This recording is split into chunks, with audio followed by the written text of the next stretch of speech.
So this is a conversation with Zoe Smith. She's a London-based writer with connection to the Caribbean, and she had written two pieces for The Correspondent, which I wanted to talk to her about. The first one is called The Unthinkable Has Become Reality, How Can We Build Back Better? And the second one is called Mutual Aid is Sweeping the World, Here's How to Make This Anarchist Way of Organizing Last. So how do we make mutual aid last? Using the examples of Barrios de Pie in Argentina, or the mutual aid groups popping up in the UK and beyond, we try to answer that question. So as usual, you can follow the podcast on Twitter at FireThesTimes, and if you like what I do, please consider supporting this project with only $1 a month on Patreon or buymeacoffee.com, and you can also do so directly on PayPal if you prefer. Patreon is for monthly, PayPal is for one-offs, and Buy Me a Coffee has both options. And if you cannot donate, you can still help by reviewing this podcast on Apple Podcasts or wherever you get your podcasts. Thank you.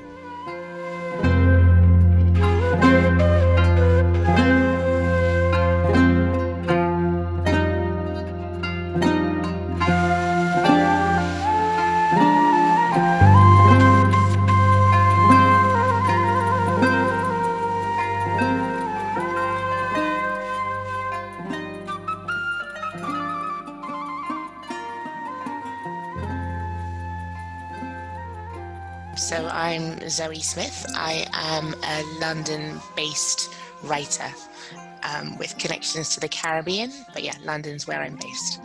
Awesome. So we'll focus on two pieces that you've written for The Correspondent. Mm-hmm. The first one is called The Unthinkable Has Become Reality, How Can We Build Back Better? And which was published in May. And then the second one is called Mutual Aid is Sweeping the World, Here's How We Can Make This Anarchist Way of Organizing Last, which was published some weeks ago. So can we start with you telling us a bit about these two articles? How did they come about and what are their main arguments, let's say? Good question.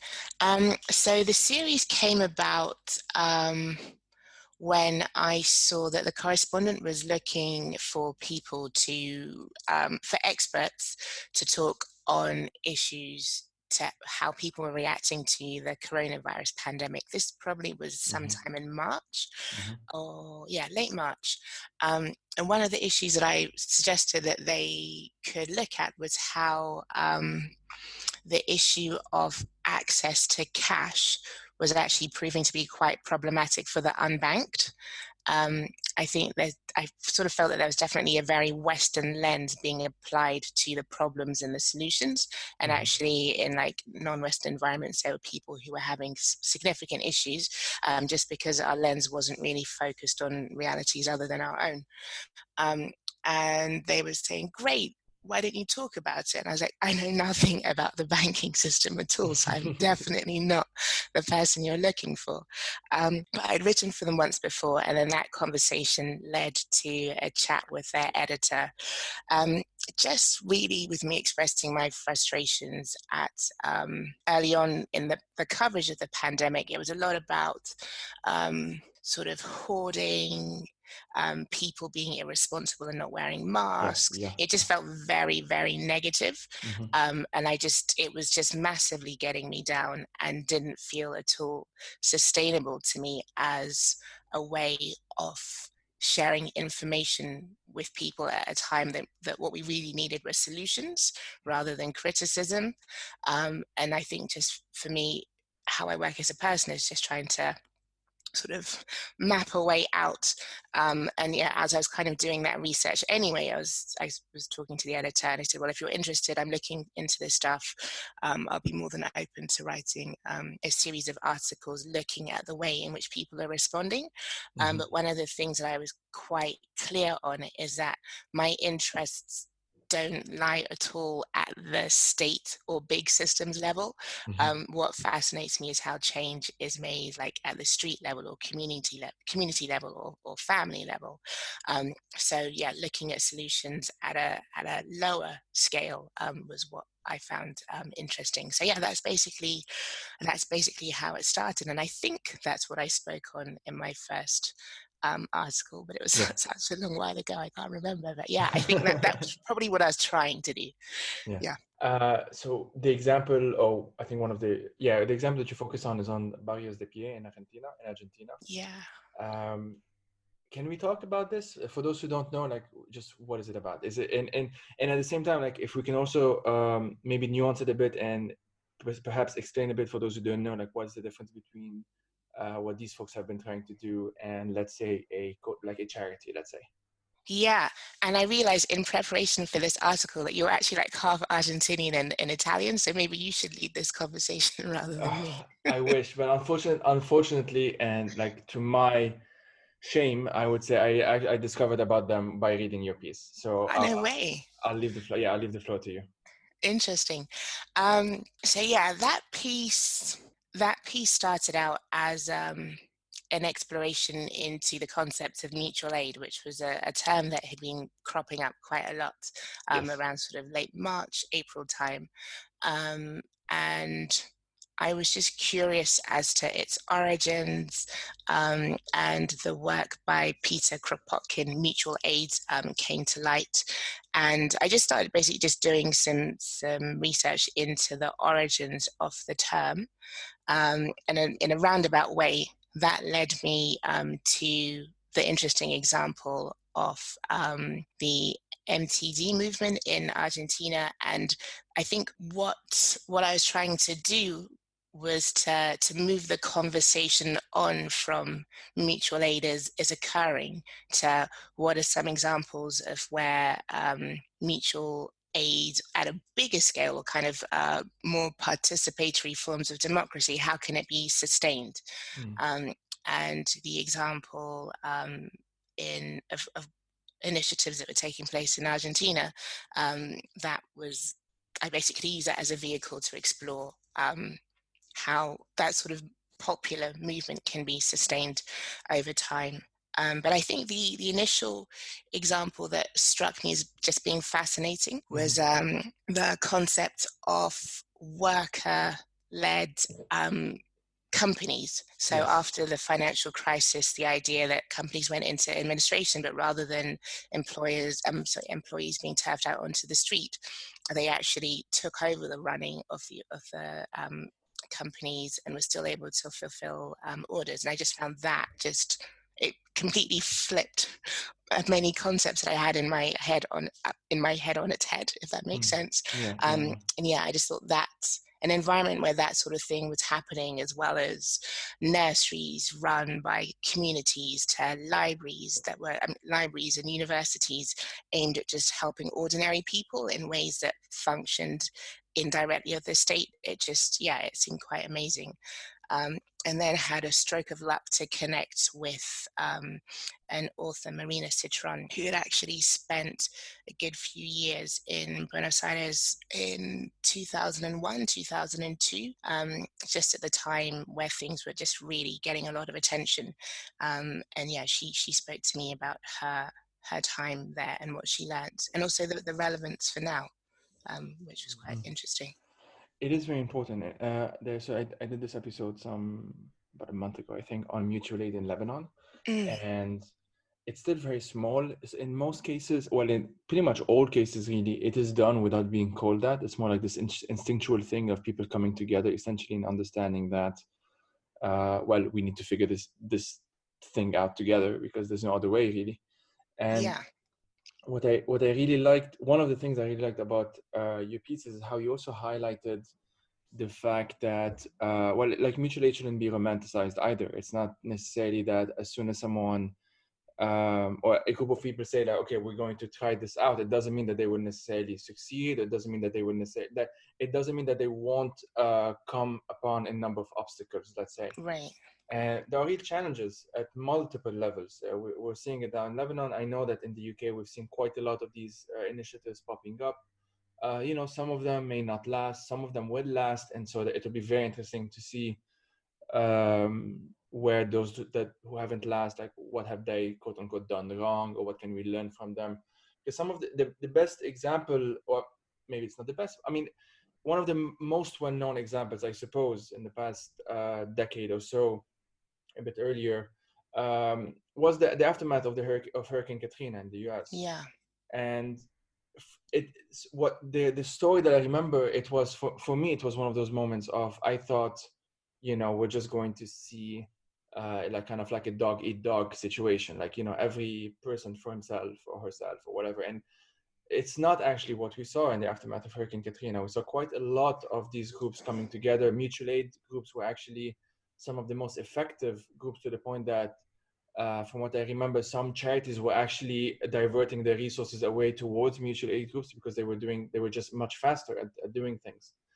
I wanted to ask you, like, if we can, in your piece, I think it was in the second one, you move from mutual aid, or it's, I guess it's part of it, but like what's called horizontalism. Sorry, I can't pronounce it. Yeah. Can you walk us through that process? Yeah. So horizontalism is a phrase directly translated from Spanish by Marina Citron. So I'm not sure if it fully conveys what she meant when she first used it, but it's basically if I'm not butchering her concept, but it's basically a decentralized way of decision making. Yeah. So rather than doing things in a top-down way, it's just about everyone having access to share views, to debate through concepts in a way that really takes into everyone's point of view. So it's kind of a way of just reestablishing community. And I think you raise a really good point, is that there is this this tendency to, now that the mutual aid trend is here, everything has to be labeled mutual aid. And then once it's labeled as mutual aid, the question is, how do we scale it? How do we mainstream it? And I think that I don't really know if that's necessary. And one of the conversations that I had, like the best part, in a way, I love research more than I love writing. But I was talking to some really old school anarchists before I put pen to paper. And one of them was sort of saying, these things don't necessarily have to last. You know, we often have quite a linear concept of growth, and things must move upwards, but in nature things move in cycles, and when it no longer serves a purpose, it dies. And the lesson that we learned is that that solution was no longer needed. So yeah, I think even just shifting the sort of frameworks with which we use to apply definitions of success or failure, concepts of solutions being addressed at a community level, force us to change that somewhat, I think. Absolutely. And like, was it a surprise for you when you read that, you know, some of some of these facts, for those who don't know, like Argentina has built a reputation, I suppose, for these worker-run factories, and it doesn't automatically means that these factories, or like these collectives, let's say, that they necessarily agree with other collectives who have the same or similar organizational mode of production, let's say.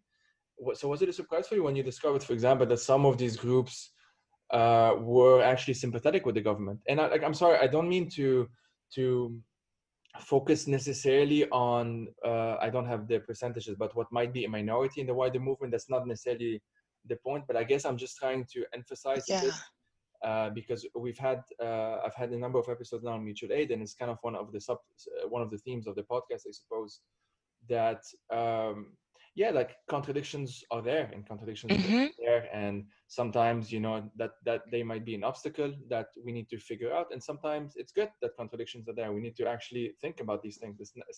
It's not linear, as you said. Yeah. And my hunch is, I don't have the statistics either, but I think the movements that do align with the government, if not the movements that align with the government, but movements that are aligned to a political party, far outstretch the number that have no political affiliation at all. I think from memory, and I could be wrong, but the tendency has been, in order for movement to be sustained, some have aligned with political parties, whether it's a governing party or opposition parties, whereas a smaller tranche has been very adamant about autonomy. And I think that question of autonomy is really key with concepts of mutual aid. And I think I have a tendency to be like, resist the state, do it on your own, you know, hold out for as long as you can. But talking to Marina, who's kind of got hands-on experience in these environments, was sort of making the point that it's a lot of what people are looking for, people in urgent need, isn't revolution. it's the old model of gorillas in the hills resisting. That's not really what it's about. It's just Mm-hmm. about being able to live from day to day in a Mm-hmm. dignified way. So, like ideologies and all the rest of it, it's not as important as just getting done what needs to be done. And I think that's also quite an important lesson for people who, like me, who might want to go off on ideological journeys that probably have very little relevance to reality. Yeah, yeah, absolutely. And that, so the main argument, I guess, that we made in that episode with the friends from Lebanon on these movements in Lebanon is that if let's say me and him, we also share the kind of an anarchist worldview. If we get too excited about it, let's say, we need to also be super mindful, like extremely cautious, that we're not just trying to have them play out this like this fantasy, I suppose, that like we should be very nuanced, I guess, is what I'm Yeah, trying, what I'm trying to get at, I suppose.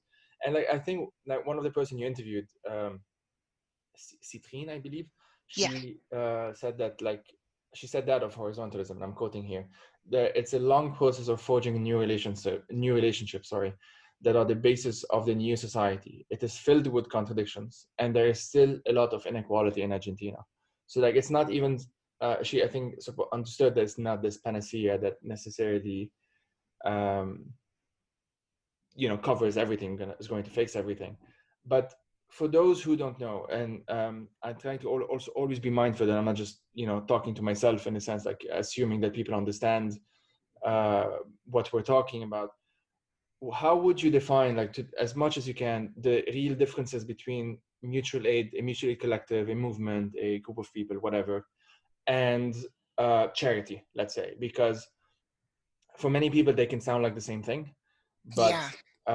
there are some crucial differences. And this is it doesn't to mean that people who work in charity are bad or anything like this. I hope listeners don't get me wrong, but Hmm. there are some differences that I feel should be like highlighted, I suppose. Yeah, no, that's interesting. I think I actually I avoided going into depth in making that distinction in my piece because Yes. I wasn't sure if I could articulate it well enough myself. Um, But my understanding is that with mutual aid, there's a stronger element of reciprocity Yes. versus the motivations for charity. Um, but then again, there's a difference in mutual aid and barter. It's with mutual aid, it's not like because I've given you, or because we have exchanged, or because I've given you some bread, therefore you must give me a ladder. Like Yes. I've understood your need, therefore I'm doing this to meet your need. And that's part of a gesture of building community and the respect that we have for each other. Um, Whereas charity, I guess the roots of charity are quite different. And charity, one could say, is often about tackling the symptoms of a problem rather than actually addressing the problem itself. Um, and yeah, with charity, it often is a lot more sort of top down, Yeah. Yeah. outside in direction of travel versus solutions based on a real understanding of need that actually tackle that. It's about, I think mutual aid is more about people working together to solve each other's problems, whereas charity quite often is something that is done to people that are seen as being I don't know, having less agency, perhaps, Yes. Yes. I'd say. What No. would you say? Yeah, I completely agree with that. In the conversation we had on Lebanon, um, I actually don't remember if I had mentioned this back then, but the example I had used, or I should have used, is I was sitting with a friend of mine in back home in Lebanon, and we were kind of having this theoretical conversation, essentially, like what is mutual aid, what is it? We're having kind of like a small study group, just me and him. And at some point he just said, like, isn't that what we do with one another, like just me and him? Hmm. And it is actually it when so the way I'm trying to frame it, I suppose, or yeah, just trying, it may not succeed necessarily, but most people who are listening to this wouldn't necessarily have participated in mutual aid necessarily, or at least wouldn't think that they have. Mm-hmm. And my counter, or my rebuttal in a sense, is that you probably have done this at some level, but you just didn't call it that, and Right. you didn't think much of it because it just felt right. It makes sense that if you're close with a friend of yours, or a sibling, or your parent, or your neighbor, what have you, that you know, you won't necessarily think exactly how much that person owes you, or you know, what that person has done for you lately, or shouldn't, you know, the calculations wouldn't necessarily be just like 1 + 1 = 2. It will more be a bit less linear, I suppose. And that's how I've been trying to approach it. It doesn't scale up necessarily, as you said, and it doesn't necessarily have to, but there is a power to it, I think. And you know, maybe I'm wrong, but there's a power to it. And think of it this way, because then if I can make this gesture to my friend, let's say, and I know that my friend would do the same to me, if that is a bond that we can create, that is pretty much outside of capitalism in a sense. It's not defined, like he doesn't owe me anything in that sense. Mm. It's not a service being traded, you know, he doesn't financially compensate me for my friendship, and obviously the other way around, neither. That we can kind of scale it up a bit more and think of like this on a community level, and what that would mean. But then the community, of course, exists within a broader society and a country and a global system and everything. And they wouldn't necessarily be able to just quote unquote do it on their own, or that this wouldn't necessarily be the best thing to do either. And I guess what I'm trying to get at is, I would be very curious if you can walk us through the process, I mean, as much as you can, of course, of like what have you been seeing in the UK, in contrast with the negative coverages, that would actually show that there is this instinct for mutual aid that is actually might be actually more widespread than we think, and is usually just like below the surface, and it kind of needs permission to come out, if you see what I mean, like the state of exception emergencies, like obviously Hurricane Katrina, or during the ongoing pandemic. Have you seen this happening, you know, in London, or maybe in the UK more broadly, or elsewhere?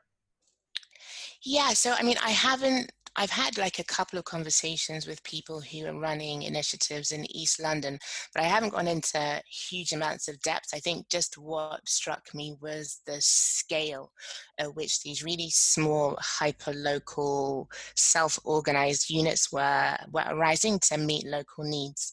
And what was interesting is at the same time this sort of like grassroots movement was booming, the government was reaching out for people to act as volunteers. So whether it was talking to an older person on the phone or picking up medicine, they really wanted people to be able to help to connect, and fulfill gaps that the state itself wasn't able to fill. So while the government was reaching out to people to volunteer, and I think something like 750,000 people did offer to get involved, Yes. because of the apparatus, of the speed at which the state is able to move, Yes. these 250,000 people were sitting there waiting for something to do and nothing landed, whereas the local self-led organizations were out delivering food, making sure that school kids who weren't getting meals were getting fed, befriending local people, offering sort of low-level education for people who needed it. So I think I can't really go into the details, but just the energy and the agility of the mutual aid initiatives that emerged versus attempts to solve a similar problem by the state. That contrast really struck me as something that was quite interesting. And I can't speak to the extent that it's been replicated in other countries. Maybe governments in other countries aren't as inept as they are in the UK, but it was quite striking, I think. Another thing that I found interesting, I don't know if it's following on from your question or not, Mm-hmm.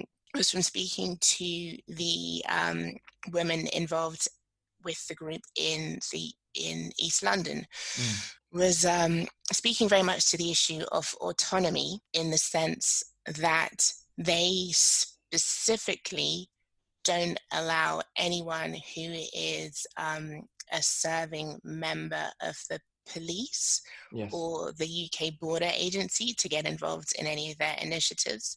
And they're quite, the overall mutual aid network, which kind of is a kind of overseeing, I can't even call it a body, but an overseeing space for smaller groups. They specifically warn groups against working with charities, political parties, local governments, and the police, just because things are never absent from the political.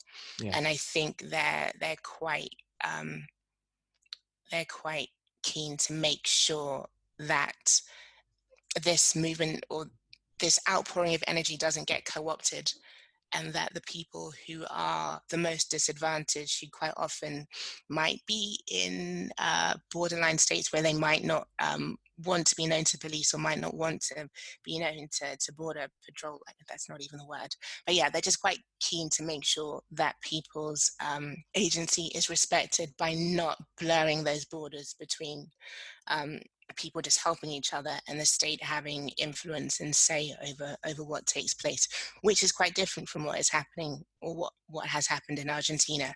But I think that question of autonomy is quite a delicate and interesting one, and it's interesting to see how it adapts from location to location and event to event. Yeah, absolutely. Um, I don't know why. Maybe this won't make much sense, but for some reason, when I was thinking of how to formulate my question to you now, and your answer as well, I just thought of I don't know if you know, but like in Hong Kong, they have during the Hong Kong protests, they've had this term like "be water," Mm, and yeah. it comes from a Bruce Lee quote, but they Wow. he purposed it for obviously for the protest. And I mean, it's kind of what it sounds like in a sense is like just try and adapt to this situation as much as possible. Use the tools at your disposal, and you do have a goal, but don't think that the goal is might so in the context of Hong Kong, the goal is may never be reached, for example, Hmm. because the challenge is just so great. But it doesn't mean that we don't think of how to get there, so to speak. So it's more about like the actual process of thinking of how to get to that point than the point itself, because then if you actually reach the point, then obviously there will be the question anyway of like, what do we do now? It's not linear, I suppose, is what we keep on going back on. And um I lost my train of thought a bit, No, sorry. I agree. I agree. Yeah, be water. Yeah, definitely, definitely. It's yeah, and I think one of tell me jump in if you have another question, but Uh-huh. one of the things that's also been on my mind in the wake of the sort of, I call it an uprising Hmm. that's occurred since the killing of George Floyd and a whole lot of other African Yes, Americans yes. is a lot of I think a lot of it is just about resilience and survival. And I'm quite keen to the direction that I'm kind of going in now is thinking like 100 years ago, communities coming together to find their own solutions, at least where my ancestors come from, which is the Caribbean, like that was Hmm. commonplace because there Hmm. was no one there to look after your interests. Um, so is it, are we just, are we focusing on mutual aid because like a Russian guy said it in a book a 100 years ago, or are there are there bountiful ways in which communities have been coming together to meet their own needs outside of the West that are also quite useful for us to look at? And I think for me, and also looking at some of the work that a number of the Black-led organizations in the US are looking at, is that historically there's just so many ways in which communities have come together to address these problems when they know that the state just isn't there, that the idea that we kind of need to be seeing this as a new thing or something that's incredibly academic or um, philosophical doesn't actually fit the reality of the progress of humankind. Yeah, absolutely, absolutely. um I've the news, sorry to go back a bit to what you mentioned before, the coverages of the coronavirus responses, I suppose. I think that part of the problem is that, I mean, I don't think that, I think there's data to back it, but like bad news is actually more addictive than good news. Mm-hmm. And it also tends to feed into this obsession that we have in sort of having to prove to ourselves that we're not good people, if that makes sense. Like that, to actually prove that if we have too much, basically if push comes to shove, that we actually won't be there for one another, we'll actually be, you know, a dog eat dog situation. And despite the fact that, as we said, like in the aftermath of Hurricane Katrina, and for the, I'm so sorry, as a small parenthesis for the listeners who may not know this, the reason why I'm mentioning Katrina the most is I think it's been the most well documented massive catastrophe of that scale that did not get immediate relief from the state, or at least in recent years, I suppose.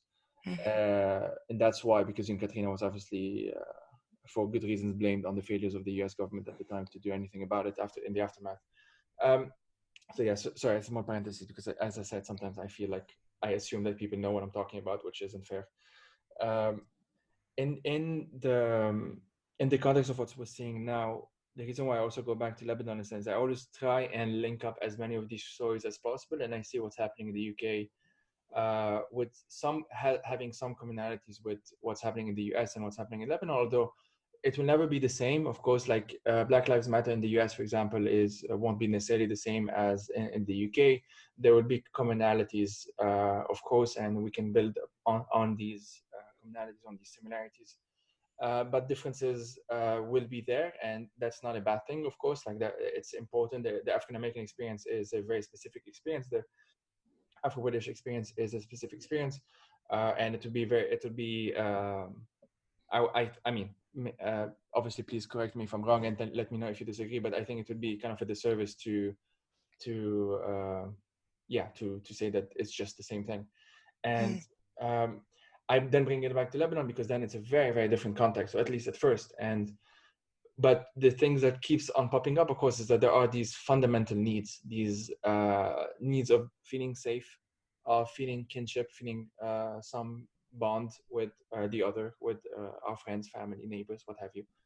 And that mutual aid is one framework. It doesn't have to be the only framework, but it's one framework that I feel if we manage to scale it up just a bit more, it doesn't have to be at the nation states level, if that's even possible, but just trying to replicate it as much as possible in as many different contexts as possible, while accepting contradictions and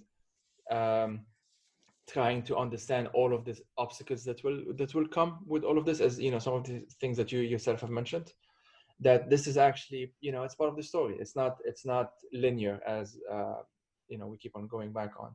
But you end the piece, I think it was the first piece, I actually don't remember, but you ended with this paragraph, questions such as how can this be sustained or delivered at scale, which I suppose we've tried to answer here as well, can be arrived at in due course, but might be the wrong starting point, which it's an excellent sentence, by the way. To make space for these questions, we will organize, and then you mentioned some of the things that you, I think you mentioned that you and the correspondent might do in the near future. So let me ask you, like what's next on that front? What are some of these things that you might want to explore further in the in the future? And what do you feel like exploring next, in a sense?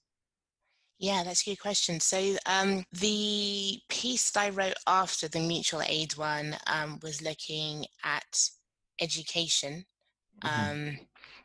and sort of, I guess we're kind of in a phase where a lot is up in the air, and what it looks like when it lands. It felt for some time as if we had some scope to kind of decide what we actually wanted. Whether that's true or not, I don't know. But yeah, the issue of schools being closed and parents having to educate their children, and questions about the purpose of education, being part of the common debate, was something that I wanted to look at. I mean, even with something like education, the concept of what does it look like for a community to educate a child? How is that possible when parents need to work? And even within that, the whole concept of community, people being able to play different roles, sharing knowledge, sharing information, that's something that came up as a solution. So is education mutual aid, probably I wouldn't put it under that banner, but it's that questions of how progress can benefit from more cooperation and collaboration at a lower scale, I find quite fascinating. So that was that one. The one I'm currently writing on is looking at grief and collective responses to grief, and the role of community ritual within that, which is something that has sort of fallen from part of the Western tradition. So looking at ways in which that's being resurrected in digital spaces, and drawing on traditions from pre-colonial eras in non-Western countries is also proving quite interesting. One that probably will speak more closely to mutual aid is the issue of food and food justice. Yes. The ways in which people are being fed at the moment is something that mutual aid initiatives seem to be speaking to quite directly. And I think also in New Orleans, sorry, the name slipped my mind for a moment. In New Orleans, one of the things that has sustained since Katrina are food-based mutual aid initiatives, just because so many of the communities are still classified as food deserts, like there's no access to decent food and nutrition. So yeah, the issue of community and food and the need to eat is massively important. And in a way, if I can do a little plug for a book, people are rightly talking about Kropotkin's work, Mutual Aid, but he also has another collection of essays entitled The Conquest of Bread. Yes. Have you read it? Yeah, I have. It's great, isn't it? Yes. Yeah, and I think that the sort of, I mean, it's not the central theme, but a recurring point is in terms of the right to well-being, the ability to feed oneself. That's essential, and without that, any progress is quite limited. So yeah, looking at food is definitely on the agenda. But to be honest, everything is moving so fast. I'm kind of having to be quite responsive. So I think I can envisage 2 at a time. And then I'll see what comes next. Yeah, that's fair enough. I think that's fair enough. On a final note on my part, one of the things that I've also been trying to get at is how to make the case, I suppose, for mutual aid as something that as a tool, right, rather than necessarily as a final goal, because that can, I mean, it might be, but that's a different conversation and discussion. And there is this concept in economics. I mean, it's a recent one called like donut economics. Yeah. And the reason why I like it is that it is proposing that we find ways to have safety nets and to have upper limits. So the safety nets are mainly social.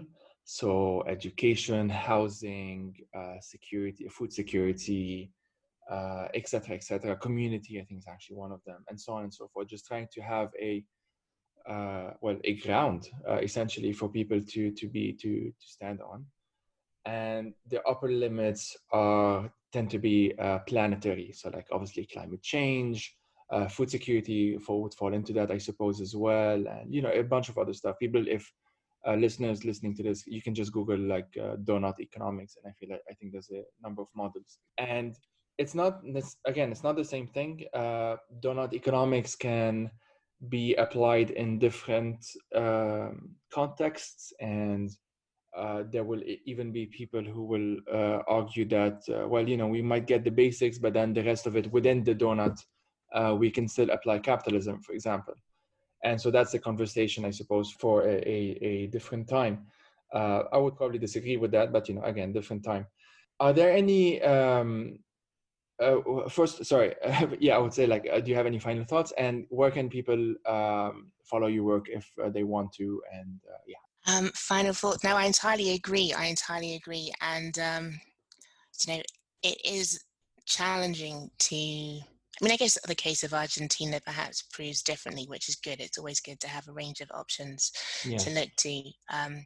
But I do think for me at least, it's challenging to have conversations about mutual aid and ways in which movements like it can be sustained without deeply questioning, if not calling for, the end of capitalism. Mm-hmm. Yeah, that's, I think, avoiding having that conversation, which is often quite triggering for many people, and sticking to using mutual aid as a tool, I think it definitely has huge amounts of value Yes. to fixing some of the urgent issues that we're facing. I also think, as well as being pragmatic, like it really is an interesting time to explore old ideas Yeah. and understanding how they can be adapted to where we are now. One of the books I'm loving at the moment is called Anarchy in Action, um, Mm. and it's by a British anarchist writer that basically just looks at practical anarchy. What does it mean outside of concepts, outside of theories? What does it look like in terms of how you design a playground? What does it look like in terms of the role of women? What does it look like in terms of self-employment? And it was written in the she was written in the 60s and then republished in the 80s, but so much of it really feels relevant to now. Um, and yeah, I just think approaching things with an open mind, being solutions focused, is a really strong antidote to the fear and terror and apathy, which I sometimes go through on an hourly basis. But yeah, it's kind of just remembering that we are decent people, that we always have been decent people, is quite useful in terms of how we move through the uncertainty, which is both a challenge and an opportunity at the moment, I think. Absolutely. That's an excellent note to end on. Thank you a lot for your time. This has been a really nice chat. No problem. I hope it made sense. It did. It did. Thank